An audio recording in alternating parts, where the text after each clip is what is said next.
Greetings and welcome to Pinball Stories. Its 5-year mission to get pinball machines from no place anybody has ever seen before. Mike here from PinballHelp.com, and as you can see, this is a Williams Star Trek: The Next Generation, and this is probably one of the coolest themes ever done in a pinball machine, if you ask me. And this was a fun pinball pickup here. Get that music stopped. This game is really decked out, and I usually don't buy really blinged out games, but this game, I had an opportunity to get it. This is one of those ones that I've always wanted. I played it in the arcade when I was a kid, and it was on my short list, you know. It's on most people's short list, to be honest. A lot of people love this. And this is an all-original Star Trek: The Next Generation. I hope, you know what, I should probably turn this off because YouTube's probably going to flag the audio as, you know. So turn it back on. Okay. So, this is a game that, you know, you have a game on your short list, it comes up, you know, you got to grab it. And this is a game, I call this, the buyer got cold feet, but I warmed them up. So, story about this is, you know, at the height of my pinball feeding frenzy, I was obsessively checking Craigslist. You know, that's pretty much where everybody went for games, you know, was Craigslist. And this game showed up. I jumped on it, told the guy I was interested. He was quite a ways away, and I said, "Look, I'm heading there right now. I'll be on my way. I got the cash with me." And I'm driving up to see him, and I'm about 2 hours into the trip, and he calls me back, and he's like, "You know, I got second thoughts about selling this thing." And he wasn't selling it cheap, but it was a relatively decent deal. It was like fair market value. But this particular game has been blinged out. Now, I'm not a big fan of the blinged out games, but he has the Pinball Pro subwoofer in here, which is really amazing. This is one game that really benefits from that sound. It shakes, you know. There's no LEDs in this game. This is all incandescent, so it's completely original. But he's put all kinds of hallmark ornaments and extra things. I actually had to remove some of the crap in this game. It doesn't have the obnoxious lasers on the turrets, which is nice. But it's a really nice, clean, good, solid game. This guy took really good care of it. But when I was on the way up to get it, he calls me and he's like, "I got second thoughts. I love this game. I really can't sell it." I'm like, "Dude, I'm fucking on my way. You can't do this to me. You can't do this to me. I've been on the road for 2 hours. I'm going to be there soon. You can't." He's like, "Look, I'm sorry, I just can't." You know, he'd apparently broken up with his girlfriend or something. He was really depressed. He needed money. He was selling his pinball machine collections, and I think he had pretty much arranged for most of them to be sold. And I said, "Look, you can't do this to me. Deal is a deal. I'm on the road." And I remember telling him, "I'm on the road, so it's a done deal, right?" He's like, "Yeah, absolutely." So I hop in my car and I drive. 2 hours into the trip, I get a phone call. He's like, "Yeah, I don't think I can sell it." And I'm like, "No, you can't do this, man. You cannot do this. You know, no, no, no." So I said, "Look, I'm coming. I'm coming. We'll figure this out." And I went down there, and I explained to him, you know, "Look, this is one of my Grail games. I had to have it.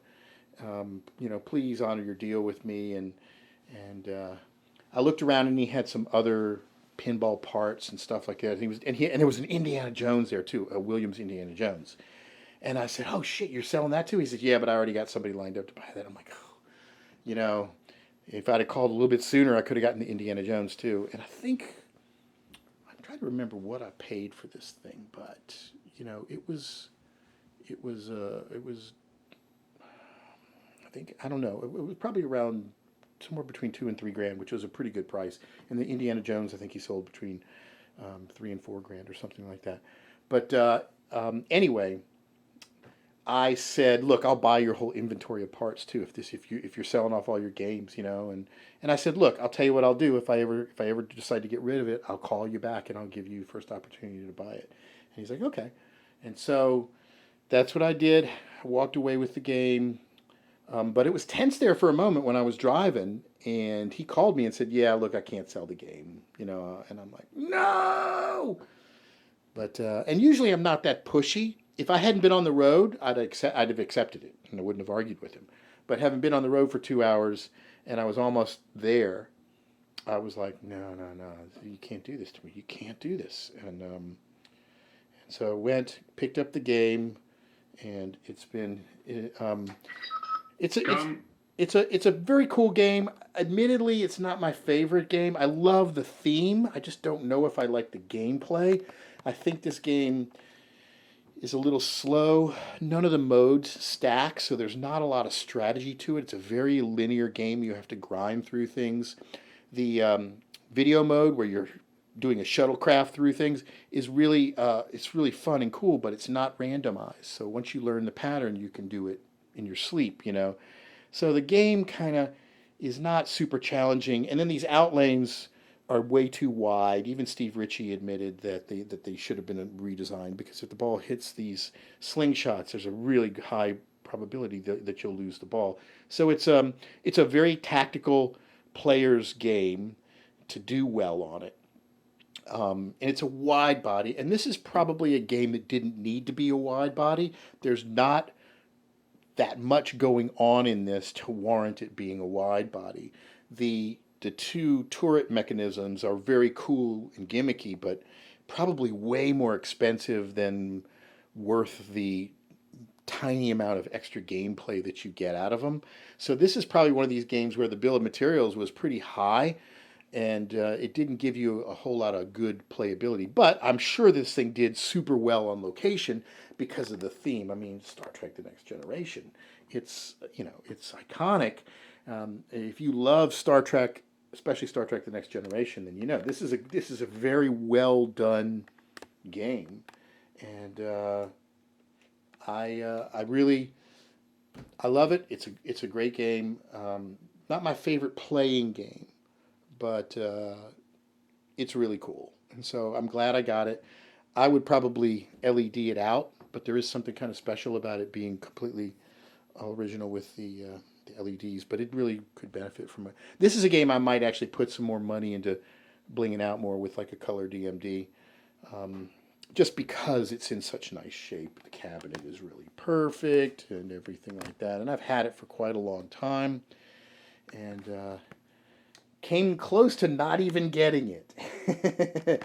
So sometimes, the buyer has cold feet. You got to warm them up. You got to put a little bit of fire on those tootsies to get them to honor the deal, which is what I did in this case. And I'm very glad. And I will not forget the guy that I got it from. I've got it written down in somewhere so that if it gets to a point where I do want to sell it, I will definitely call him and give him an opportunity to have the game back at a good deal. So there you have it. And this is not going to be the only Star Trek: The Next Generation that we're going to see a pinball story about.